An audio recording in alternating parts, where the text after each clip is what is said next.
Buenos días a todos. Nuevamente con ustedes, aquí estamos. Buenos días, buenas noches, depende de la hora en que la gente nos vea. Estamos nuevamente acá, Zoom Politicón, Tony Romero. Por supuesto, como siempre, hoy tenemos como invitado, hoy vamos a tener muchos pitazos. Vamos a tener muchos pitazos, así que estén pendientes. Quien les habla, Ángel Monagas, y nuestro invitado César Batista. Un hombre. César Batiz. Batiz. Yo no sé por qué le digo Batista. Sí. César Batiz tiene una ventaja, que conoce a la República del Zulia, y eso es una gran ventaja, que entiende la idiosincrasia zuliana y conoce, por supuesto, la idiosincrasia caraqueña, ¿no? Que, por cierto, yo en mi caso también la conozco porque yo soy de Maracay, pero también tengo muchísimos años en el Zulia, aunque en este momento estamos en Miami. Hoy vamos a discutir, por supuesto, el tema que tiene que ver con la corrupción del petróleo. Tony Romero. Saludos, amigos, a todos los que muy amablemente hasta ahora nos están siguiendo. E inmediatamente vamos a colocarlo y a saludar a nuestro colega César Batiz, quien es director, cofundador de uno de los 3 periódicos. César, y con esto te hago la introducción de los 3 grupos comunicacionales que yo, a mi parecer, creo que han hecho con mayor precisión, con pupila de relojero, el tema de PDVSA, sin estridencia, sin espaviento, sino con una investigación, con una rigurosidad periodística. La semana pasada tuvimos a Víctor Amaya, hoy tenemos a César, que creo son los que pueden dar mayor información objetiva o por lo menos honesta sobre lo que está ocurriendo. César, saludos. Bueno, gracias Ángel y Tony por esta oportunidad de conversar con ustedes y con su audiencia. Para mí es un gusto en verdad de poder estar hablando.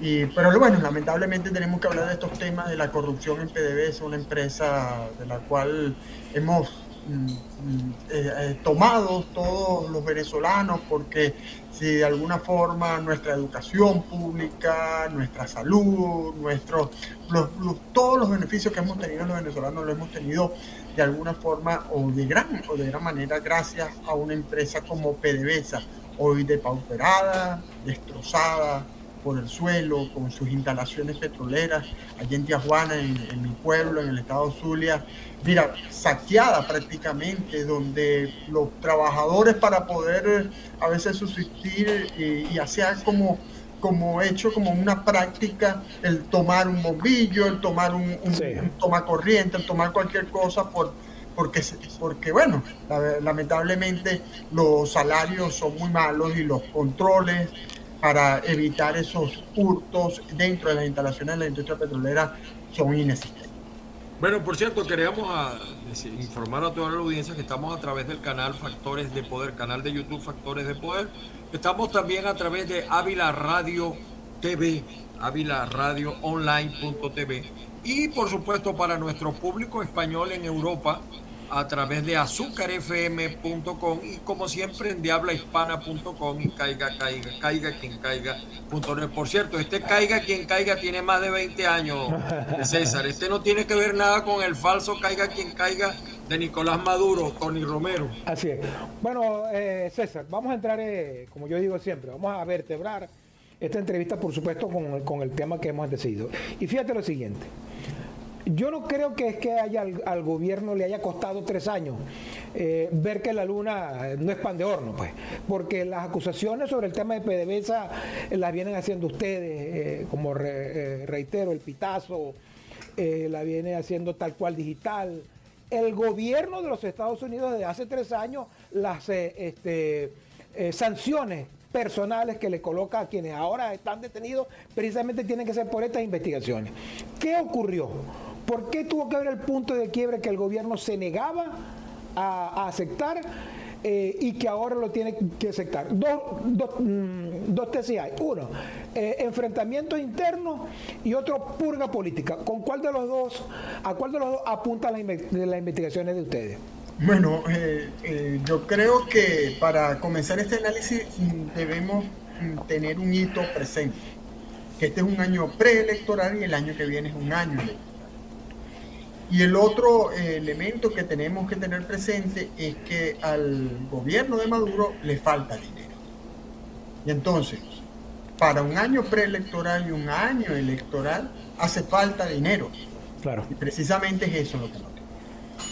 Y como lo dije ya el martes siguiente a que se conocieron estos casos de detención de personas involucradas en casos de corrupción, y en principio por esa factura de 3.000 o más de 3.000 millones de dólares supuestamente que fueron pagados por criptomonedas y que desaparecieron. Como lo dije en esa oportunidad, Maduro se soporta, o la mesa en la que se sostiene Maduro tiene cuatro o cinco patas, dependiendo de cómo se vea. El análisis de 2017, cuando se planteó en aquel momento, miren, desde factores de Estados Unidos y de la oposición venezolana, hay que debilitar el régimen de Maduro. ¿Qué podemos hacer? Bueno, hay una pata que es Diosdado Cabello, hay una pata que es Padrino López, una que es la conformada en ese momento, estamos hablando de 2017, por Cilia Flores, Nicolás Maduro y los hermanos Rodríguez, y una cuarta pata era Tarek El Aissami en ese momento. Y se hicieron gestiones para tratar de debilitar, incluso hubo acercamientos con Padrino López que terminaron en aquel episodio de intento de alzamiento militar el 30 de abril o 31 de abril del año 2019, con Cabello no hubo esos acercamientos porque hay muchos roces, y con Tarek El Aissami lo que se hizo fue sancionarlo y luego abrirle un juicio para ver si lograban debilitar este régimen. Entonces, llegamos con este antecedente, llegamos al año 2023, año preelectoral, donde falta dinero. A Tarek El Aissami desde el año 2020 le dieron mucho poder en la industria petrolera, mucho poder. Y en la industria petrolera y en PDVSA, también otro factor que hay que tener acá como un hito indicador para el análisis es el de las sanciones. Y por las sanciones no pueden partir los buques cargados de petróleo con facilidad, con toda el dinamismo y la dinámica propia de la industria petrolera a los mercados de Estados Unidos y Europa, ni siquiera a los de Asia. Pero, aprendido de la escuela iraní, los venezolanos, al igual que los rusos, saben que a pesar de las sanciones, el petróleo puede ser vendido.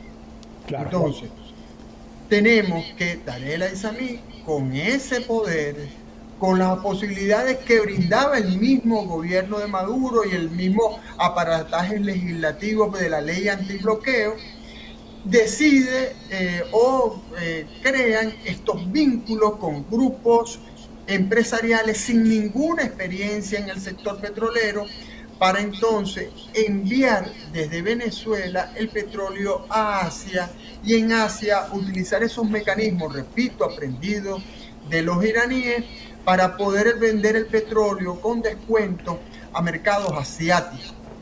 Y a quienes le daban esta posibilidad de sacar el petróleo de Venezuela, incluso antes, porque las personas, los gerentes de PDVSA que fueron liberados la semana antepasada, sus denuncias vienen del año 2017-2018, no son del 2020. Entonces, ya desde antes se estaban dando estos procesos, incluso antes de las sanciones, pero con las sanciones se incrementaron los procesos de entregar a dedo cargamentos de petróleo para ser trasladados hacia Asia. Y se lo entregaban a personas, repito, sin ninguna experiencia, que embarcaban el petróleo, y aparentemente lo que pasaba es que lo vendían con un descuento del 40%, y ese 40% significaba $24 por cada $60, por ejemplo. Pero lo que pasa es que, según lo que se ha venido descubriendo, es que no pagaban el restante 60% y se lo quedaban embolsillados, porque tampoco había quien se los cobrara, porque había todo un manejo allí muy turbio. Todo eso a espalda del gobierno, César. A espalda de Nicolás, me imagino. Esto no ocurría a espalda del gobierno. Eso es lo que digo. Esto no ocurría a espalda del gobierno, porque, fíjense, y volvemos a estas personas que fueron liberadas la semana antepasada. Volvemos a este caso, a lo que es el gerente Alfredo Chirino y su esposa, que fueron acusados con que tenemos una entrevista precisamente en el Pitazo, publicada el día de ayer. ellos denunciaban esto, y específicamente ya para esa época, que es importante decirlo, quien operaba bajo ese esquema de entrega de petróleo, que por cierto, trabajo publicado ayer en Armando Info, es el grupo de Alex Saad y de Pulido. Y a ellos le entregaban ese petróleo.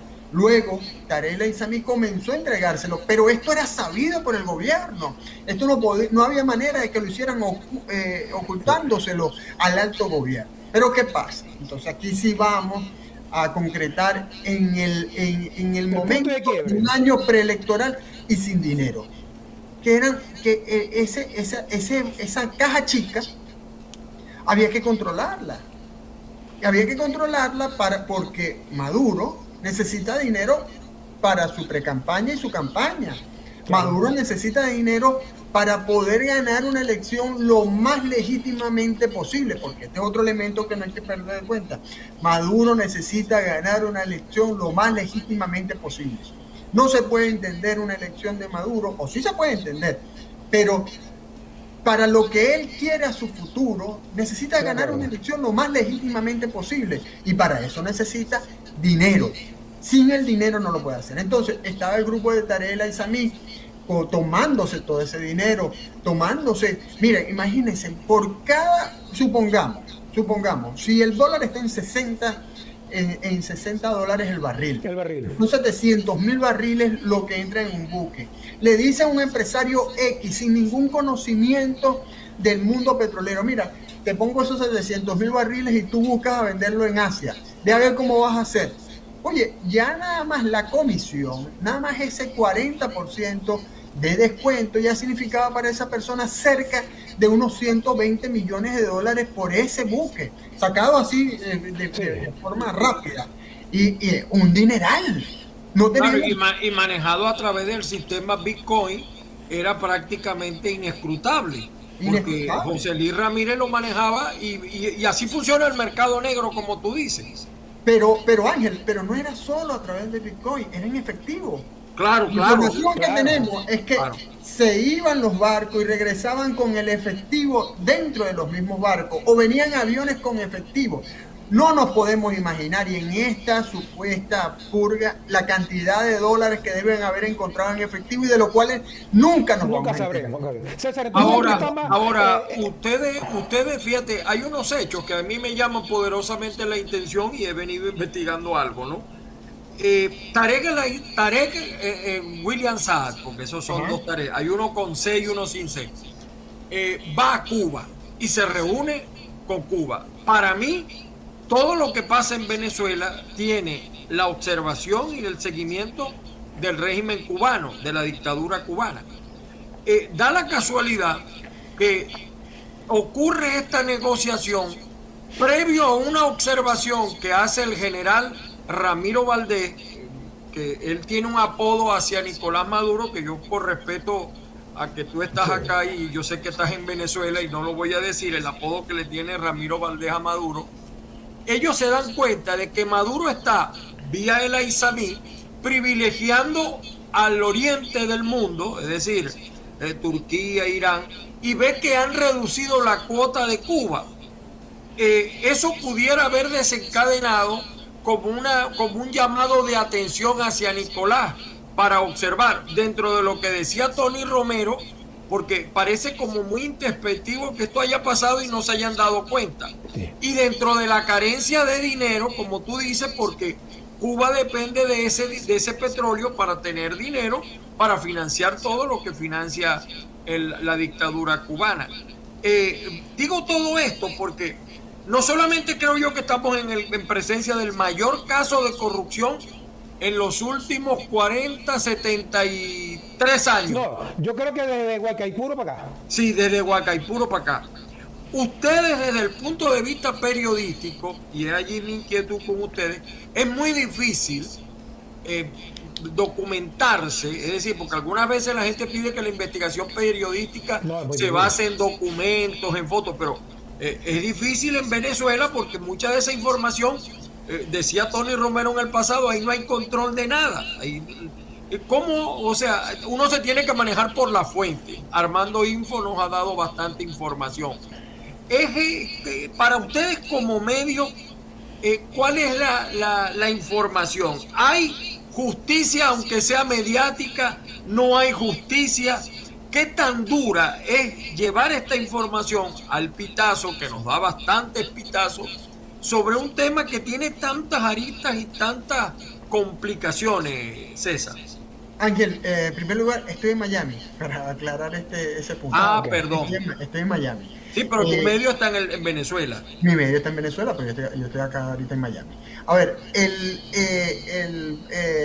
lo otro que quisiera decir, a mí me cuesta creer que Tarek El Aissami no haya estado enviando el petróleo, la cuota de petróleo requerido por Cuba, porque ese es un elemento muy vigilado. Y tenemos que saber, porque si eso es así, entonces podemos justificar que Maduro no sabía que estaba haciendo Tarek El Aissami con el petróleo. Y eso no existe. Pero los números, yo lo que digo es que los números, las realidades de Cuba, ellos han hablado de que la cuota petrolera no se les ha, es decir, los comentarios de algunos dirigentes. Claro, pero por la reducción de la producción petrolera, ese es otro tema atribuible a Tarek El Aissami, no logró levantar la producción petrolera y bueno, y es que este análisis bastante complejo nos puede llevar más de 30 minutos, que es lo que tengo con esto. Porque el punto es que Chevron, desde que se levantó, aligeraron las sanciones o las medidas en contra de Chevron, y Chevron pudo participar. Y recuerden que un altísimo directivo de Chevron se reunió con Tarek El Aissami, situación que generó mucha incomodidad en Texas y en sectores del gobierno de Estados Unidos, en Washington, porque ¿qué hacía un presidente de Chevron reuniéndose con un personaje sancionado y que acusado de narcotráfico? Y algunos dicen que piden la cabeza, algunos dicen que las empresas petroleras para llegar a Venezuela pedían la cabeza de Tarek El Aissami. Ese es uno de los argumentos de los Rodríguez, porque es otro elemento que hay que considerar en esto. Por eso digo, es muy extenso. Y es otro elemento más, ya he dicho, año preelectoral, no tiene dinero, las sanciones y el hambre dentro de las Fuerzas Armadas, César. Exacto, el hambre. Y eso está relacionado con el tema del dinero y el hecho de que para el otro factor de poder, y por eso al principio decía, en 2017 eran 4 patas, pero hoy, cuando ocurrió esto, eran 5 patas, porque la otra pata, con mucha fuerza, dado la legitimidad que han logrado frente a los embajadores europeos en Venezuela y frente a sectores de Estados Unidos como sectores o la misma empresa Chevron, son los hermanos Rodríguez. Y los hermanos Rodríguez son los que han insistido en que Tarek El Aissami no era una buena figura para estar allí, para poder negociar con las empresas petroleras europeas. Perdón, César, perdona que te interrumpa allí.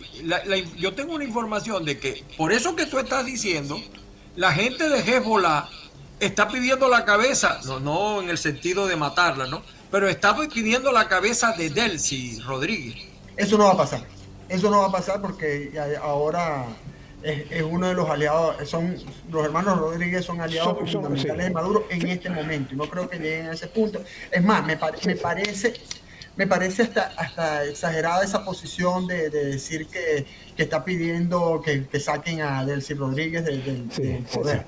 No creo que Hezbollah pueda llegar a ese punto. En todo caso, lo que puede llegar es a proteger a Tarek El Aissami, que hay otros elementos más, y ayer el colega Javier Ignacio Mallorca lo publicó en una columna que él tiene, en un medio que él tiene personal, y Crimen y Castigo se llama, y explica el tema del por qué Tarek El Aissami está en Venezuela, por qué no lo dejan salir de Venezuela, porque no está preso, pero está en Fuerte Tiuna, cosa que también la venimos hablando desde hace mucho tiempo, desde la primera semana. Yo lo creo también, yo lo creo. ¿Ustedes pueden asegurarse que Tarek sigue en Venezuela?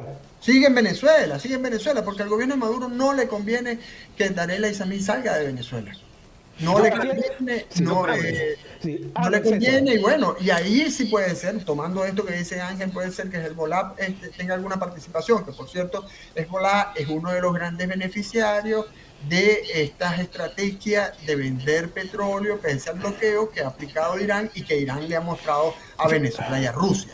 Sí. Entonces, con respecto a esto de Cuba, mira, a mí me cuesta, volviendo a esa pregunta, me cuesta creer que haya estado pasando esto. Lo que ha habido es un descenso de la producción petrolera, y decía, cuando hablaba de Chevron, que la participación de Chevron ha dado la posibilidad de conocer con mayor exactitud a la industria petrolera mundial, a Estados Unidos, cómo está la producción petrolera venezolana. Y por eso te digo, si hubo un descenso, y este descenso no es atribuible a esta época, viene desde la época de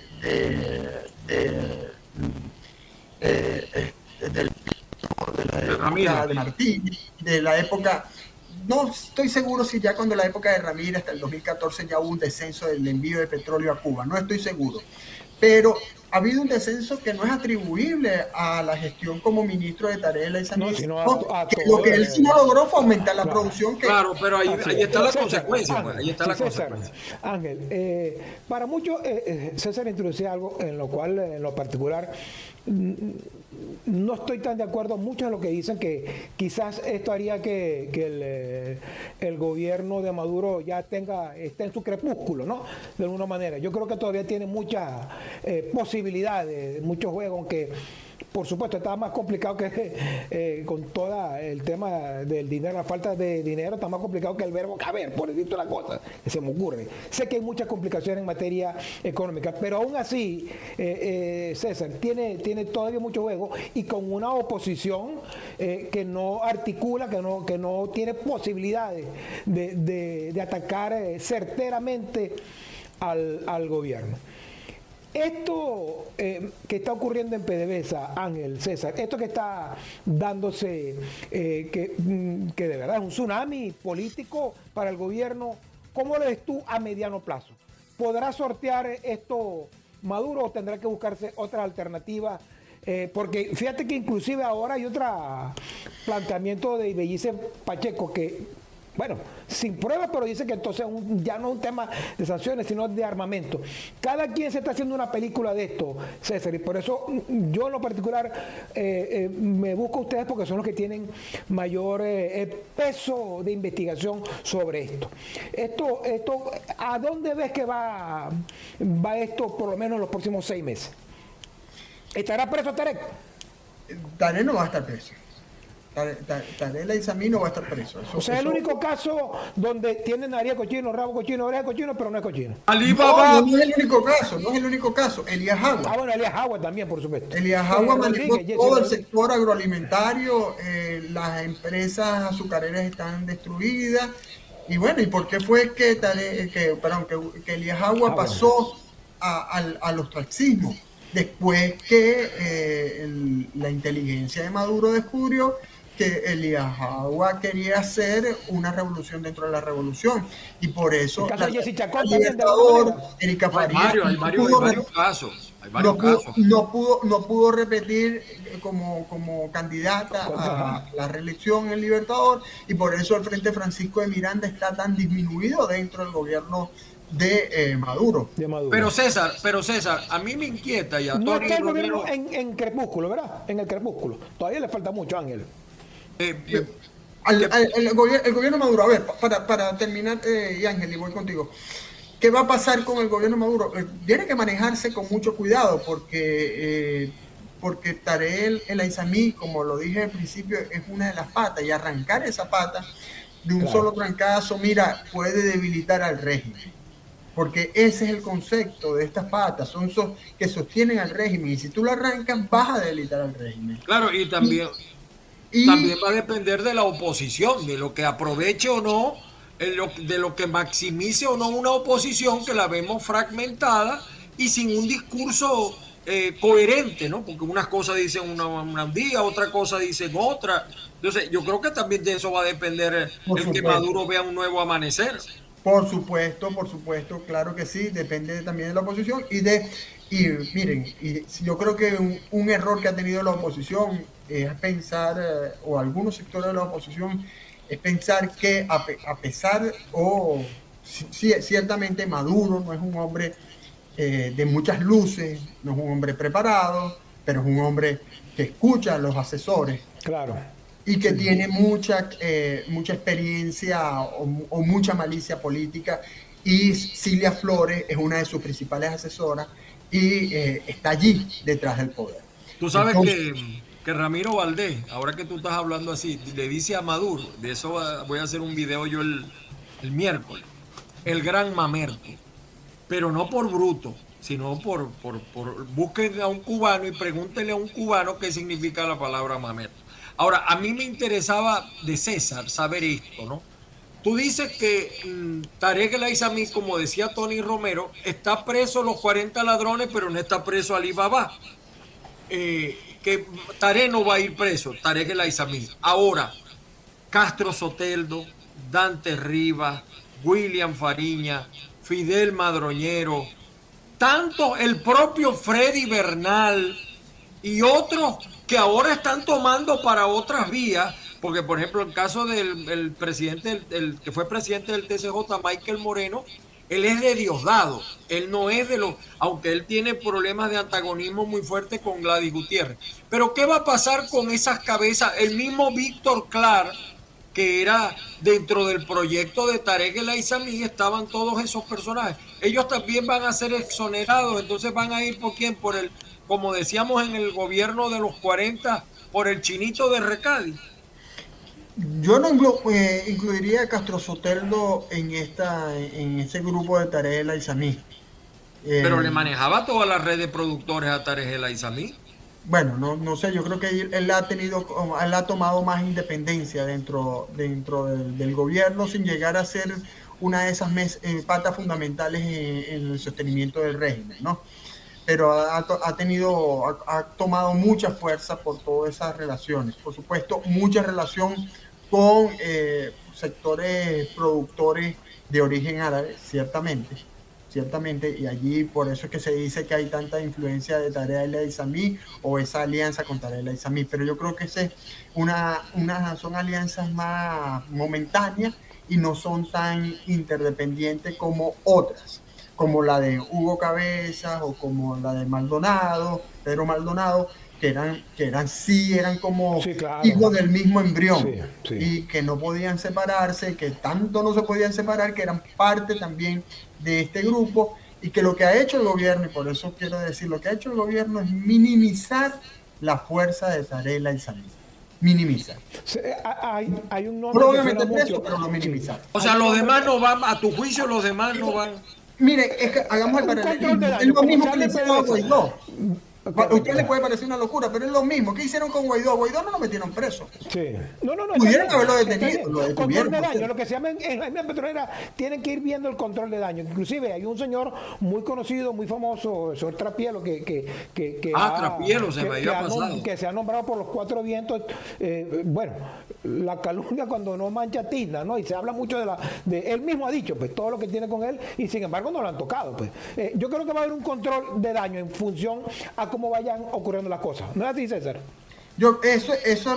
Respondiendo a tu pregunta anterior de qué va a pasar acá, el gobierno está tratando de hacer el control de daño y aprovechando, Ángel, precisamente que la oposición no tiene la fuerza de pegada para aprovechar este momento por diferentes factores que podemos pasar a analizar, desde estructura organizativa hasta posición política frente al tema, porque hay, y me atrevo a decirlo, hasta cierta complicidad de algunos sectores políticos de oposición. Sí lo hay.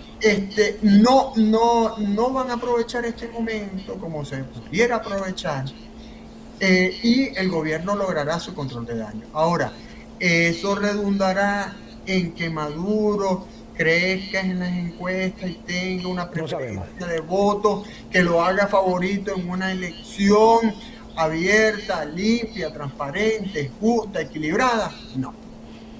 Mira, Maduro hoy puede bajar y transformarse en Cristo Redentor. Sí.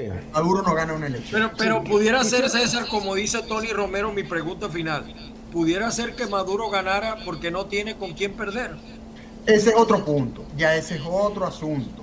Y allí también necesita entonces el dinero para mover las piezas a su favor. Sí, que claro, muestran el gobierno y se encargó pues toda una campaña. César Ángel también, mi comentario final mostraba al país antes de esto como la portada de la Atalaya, ¿no? Parecía una cosa maravillosa cuando gente como El Pitazo, gente como Tal Cual Digital, investigaciones advertían. No desde ahorita, César en el primer parte del programa hizo eso. Tienen años advirtiendo que esto iba a explotar hasta que explotó, entre otras cosas por los análisis que ha hecho César, al cual le agradezco mucho. Final, Tony Romero. Cerrar, César, rápidamente, César. El tema de los partidos de oposición como Un Nuevo Tiempo, que se le critica como Capriles, que juegan en conchuparse con el gobierno, ¿eso hace que María Corina de alguna manera sea la verdadera líder de la oposición en el país? Bueno, decir la verdadera líder, no me atrevo a afirmarlo. Creo que este es un proceso. Creo que las primarias deberían ayudar a indicar quién tiene liderazgo para enfrentar este proceso electoral en el año 2024, que por cierto, yo doy por un hecho de que quien gane las primarias no va a ser candidato, así que la oposición debe estar preparada porque el gobierno va a hacer todo lo posible para anular ese candidato. Ahora, lo que sí hay que decir a favor de María Corina es que se ha mantenido en un solo discurso, y ha sido constante, y eso los electores no son tontos. Los electores notaron que hizo Manuel Rosales, y han notado que ha hecho Capriles, y lo que Capriles, o del nuevo opositor que es Benjamín Rauseo, que yo no sabía que era opositor, y lo van a meter a participar en las primarias, temas como eso, ¿no? Pero es un candidato que también tú, si analizas cómo está el comportamiento de intención de votos, de simpatías políticas en el país, entiendes por qué Rauseo está allí, y no necesariamente significa que sea un infiltrado del gobierno. Claro. Sí. Porque lo mismo que Rauseo, y aquí voy a acabar con esto, pudiera ser la Cava si la Cava decidiera salir del chavismo. Correcto, así es. Bueno, Ángel, la despedida, nos vamos. Bueno, por hoy fue suficiente. Muchísimas gracias a César Batí, por supuesto. Mañana ustedes tendrán el pitazo completo, porque el Pitazo es un medio que de verdad yo admiro por ese enfrentamiento diario y constante contra la censura de medios del chavismo y también de algunos medios de la oposición. Sí, César, te agradezco como siempre esta atención que nos diste muy especial. César Batí, del director editorial del Pitazo.net, nacido y criado en el Zulia, en el Aras de Cabima, de Tijuana. De Tijuana. Un abrazo, César, lo seguimos viendo.